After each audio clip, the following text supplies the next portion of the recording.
তিনটা বাচ্চা নিয়ে আমার দিনকাল কেমন যাচ্ছে জানেন আপুরা? যেদিন ভালো যায় সেদিন ভালো যায়, আর যেদিন একটু প্যাচ লেগে যায় সেদিন যেন একদম সর্বনাশ হয়ে যায়। সাথে যদি বাজারের দিন থাকে তাহলে তো আরো অনেক বেশি মুশকিল হয়ে যায়। কি রেখে কি করব, রান্না করব না বাচ্চা সামলাবো বুঝেই উঠতে পারি না। সো হ্যালো এভরিওয়ান, আসসালামু আলাইকুম। আপনারা সবাই কেমন আছেন? আমি আলহামদুলিল্লাহ ভালো। সকালে উঠে ঝটপট নাস্তা বানিয়ে নিয়েছি, সবার নাস্তা কমপ্লিট। আমার হাজবেন্ড নাস্তা করে বাজারে চলে গিয়েছে, বাচ্চারাও ঘরে টিভি দেখছে, ছোটটা ঘুমাচ্ছে, আর আমি আমার নাস্তাটা কমপ্লিট করে নিচ্ছি।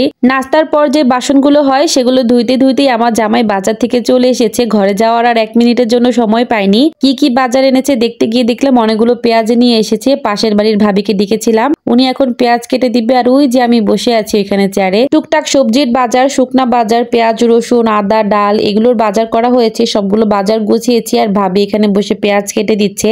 ভাবির এই পেঁয়াজ কাটাটা আমার যে কতটুকু উপকারী হয় সেটা আর কি বলবো আপুরা।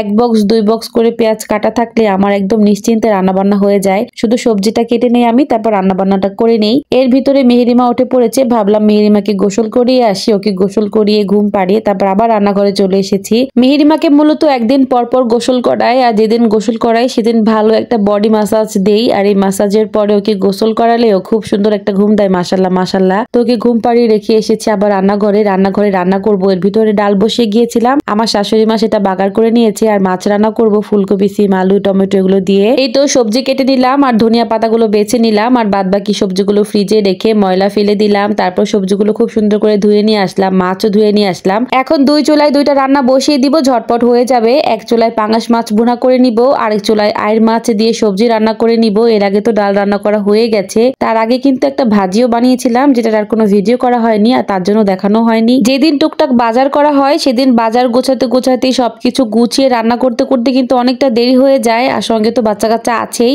বড় দুজন যে কি যন্ত্রণা করে কি আর বলবো আপুরা। কান্নাকাটি চিল্লা চিল্লি লেগেই থাকে। ভিডিওর অরিজিনাল ভয়েসটা শুনলেই বুঝতে পারতেন আপুরা আশেপাশে কত যে চিল্লা চিল্লি হয় বাচ্চা কাচ্চার। তো এগুলো তো আর দেখানো যায় না, দেওয়াও যায় না, যে কারণে আর দেই না। অনেকে মনে করে কি যে আপু কত সুন্দর ভিডিও করে, একদম স্মুথ। আসলে ক্যামেরার সামনে যেটা দেখেন আর ক্যামেরার পিছনে যেটা আছে সেটা যদি দেখেন তাহলে আমার মনে হয় আপনারা নিজেরাও আমার মতন অস্থির হয়ে যাবেন, যেমনটা অস্থির আমি হয়ে যাই আর কি। তো যাই হোক, এই তো হচ্ছে মশলা কষিয়ে মাছগুলোকে তুলে নিলাম। আয়ের মাছটা যেহেতু নরম মাছ, মশলা কষানোর সময় যদি ভেঙে যায় মাছ তুলে রাখাই ভালো। মাছটা তুলে মশলাটা খুব ভালো করে কষিয়ে নিব, তারপর মাছটা দিয়ে ঝোলের পানি দিয়ে দিব। আর এদিক থেকে পাঙ্গাস মাছটাও ভালো করে কষিয়ে নিয়েছি, কাঁচা মরিচ দিয়ে কিছুটা ঝোল দিয়ে দিলাম, ধনিয়া পাতা দিয়ে দিলাম। এখন একদম ঢেকে তেল ওঠা পর্যন্ত রান্না করে নিব, একদম মাখো মাখো রান্না করব, তাহলে কিন্তু বেশি মজা লাগে। ঝোল রাখলে কিন্তু তেমন একটা ভালো লাগে না। আর এদিক থেকে এই তো আর মাছের ঝোলটা দিয়ে দিচ্ছি, তারপর রান্না করে নিলেই 2টা তরকারি হয়ে যাবে। এর ভিতরে বাচ্চা কাচ্চার গোসল আছে, ওদেরকে গোসল করানো, তার ভিতরে কারেন্ট চলে গেছে।